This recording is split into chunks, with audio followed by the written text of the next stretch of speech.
सबसे पहले मैं आपके माध्यम से अपने तमाम भाइयों को दीपावली की बहुत बहुत शुभकामनाएं देना चाहता हूं। हमारे देश में अमन चैन रहे और हमारे मुल्क में हर रोज़ 365 दिन दिवाली की तरह खुशी मनाई जाए, ये मेरे दिल की तमन्ना है। मैं गोंडी मानपुर शिवाजी नगर में पिछले 20-25 सालों से काम कर रहा हूँ। तो दोबारा MLA भी हूँ। अभी देख रहा हूँ कुछ लोग, छोटे भैया लोग जैसे लोग, जो अपनी राजनीतिक रोटी सेकने के लिए मेरे इस मानपुर शिवाजी नगर को बदनाम कर रहे हैं। जैसे लगता है मानपुर शिवाजी नगर में नशा नशा नशा और कुछ है ही नहीं। इसे मैंने तय किया कि मैं गोंडी का टैलेंट इस गोंडी में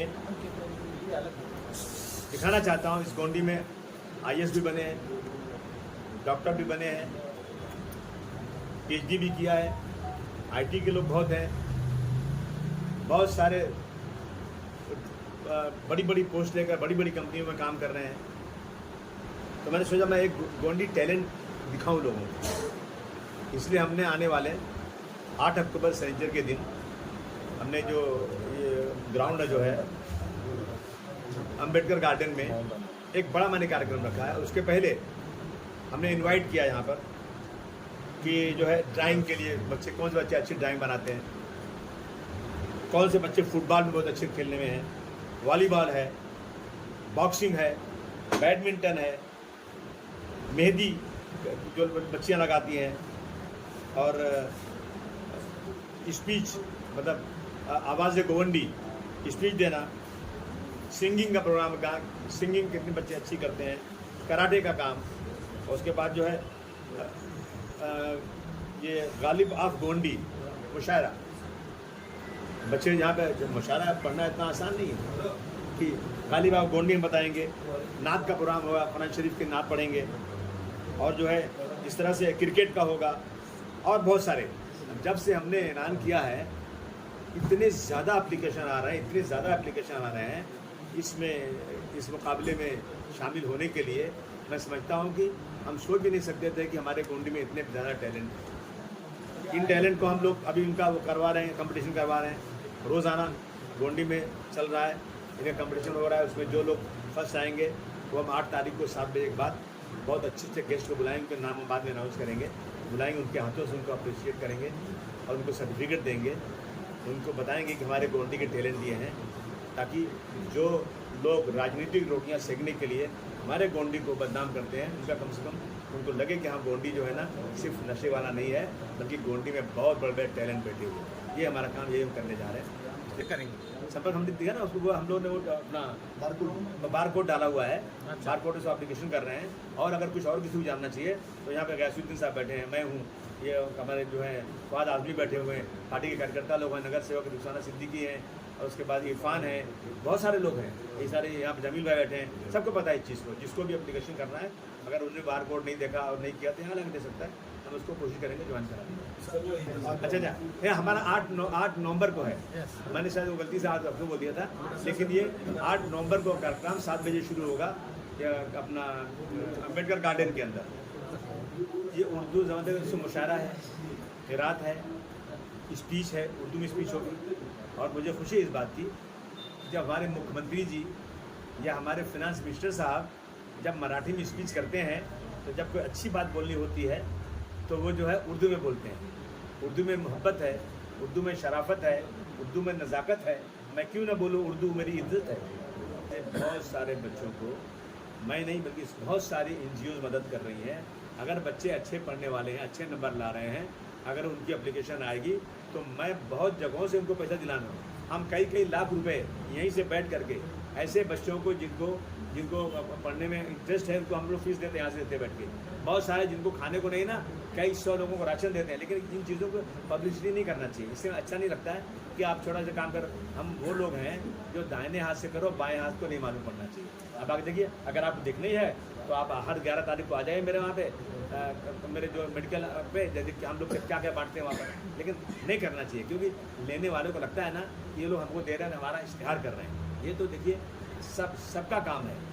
कि जब जो आदमी समाज में निचले स्तर पे है, उसकी ज़रूरतें हैं, उसको कहीं ना कहीं से मदद करना चाहिए। एक आदमी नहीं कर सकता, हर आदमी को कुछ न कुछ अपनी तरफ से उसको आगे बढ़ाना चाहिए। सर गोवंडी में जो है शिक्षा की बहुत ज़रूरी है, तो उस तरह से आप एक आमदार हैं तो एक कॉलेज बनवाने की कोशिश आप करेंगे? मैं इस तरह से अगर मुझे आप बता दें कि एक आमदार कॉलेज बना सकता है कैसे, मैं आज करोड़ों रुपया मेरे जेब का लगाकर करने को तैयार हूँ।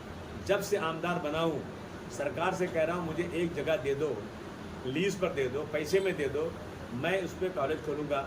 जब जो मेरे पास अभी जगह है वो अपनी मेडिकल सेंटर, उसमें मैंने कॉलेज खोल दिया था और शुरुआत कर दी थी। 1 साल तक मैं हर महीने 7 लाख रुपए अपने जेब से खर्च करके टीचरों को सबको तनख्वाह देता था, किससे मैं 1 रुपये लेता नहीं था। और ये था कि मेरा कॉलेज रिकग्नाइज हो जाएगा। मैं एमएलए था, मुझे गर्व था इस बात का कि मैं जब एजुकेशन डिपार्टमेंट जाऊँगा तो मुझे परमिशन मिल जाएगा। लेकिन लास्ट में क्या हुआ, सब कुछ होता रहा, सारा कॉलेज चलता रहा। उसके बाद लास्ट में जब बीसी की टीम आई यहाँ पर, उन्होंने कहा कि आपकी जो जगह मिली है ना, ये सिर्फ 3 साल की लीज पर है, जब तक 5 साल लीज नहीं होगी हम आपको परमिशन नहीं देंगे, आप स्कूल नहीं चला सकते, आपका स्कूल इलीगल होगा, गैर कानूनी होगा। हमने उस दिन से बहुत कोशिश किया। सर जिस तरह से सुनिए, अभी तक हमको 5 साल का नहीं मिला है। अभी हमको जो कलेक्टर अभी आए हुए हैं और अभी जो हमारे जो है इसके मिनिस्टर हैं, रेवेन्यू मिनिस्टर, इन्होंने वादा किया मैं 5 साल दूंगा। जिस दिन 5 साल हो गए ना, सेम डे मैं वहाँ गर्ल्स कॉलेज का शुरुआत कर दूंगा और आगे इंशाल्लाह इसको बढ़ाऊंगा।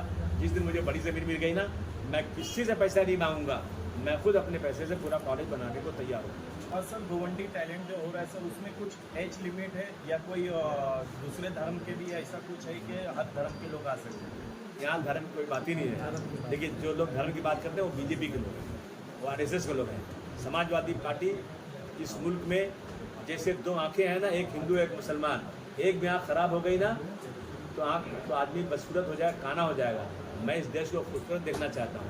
हमारे यहाँ हिंदू मुस्लिम में कोई अंतर नहीं है, जितने भी आएंगे ना सबके साथ इंसाफ होगा। इलेक्शन के टाइम पे देखा गया अक्सर करके आसिम भाई की कुछ लोगों का एक शोषा हो गया है कि गोवंडी को बदनाम करना चाहे किसी भी संदर्भ में, उन लोगों को आप क्या एक चेतावनी देना चाहेंगे? तो कहेंगे भाई सुधर जाओ। सर एक मुख्यमंत्री भी अगर आपको कुछ उल्टा कहता है तो आप पलटवार करते हैं, लेकिन यहाँ पर कुछ चंद सोशल वर्कर या आपके निकाले हुए या कोई आपके खिलाफ हो रहे तो आपने चुप्पी क्यों साधी, उनके खिलाफ आपको क्यों नहीं? मुझे बचपन से सिखाया गया है कि कीचड़ में पत्थर डालोगे ना तो छींटा अपने पर आएगा।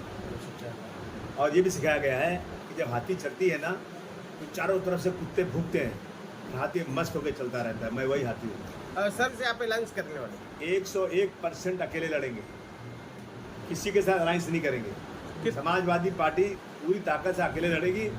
जो बिहार में कांग्रेस ने किया है ना, ये बहुत गलत किया है। इससे पूरे देश में एक गलत मैसेज जा रहा है। पूरा इंडिया अलायंस को ये तोड़ देना चाहते हैं। कांग्रेस की लीडरशिप यहाँ ही नहीं है, किसके साथ जाएंगे हम लोग?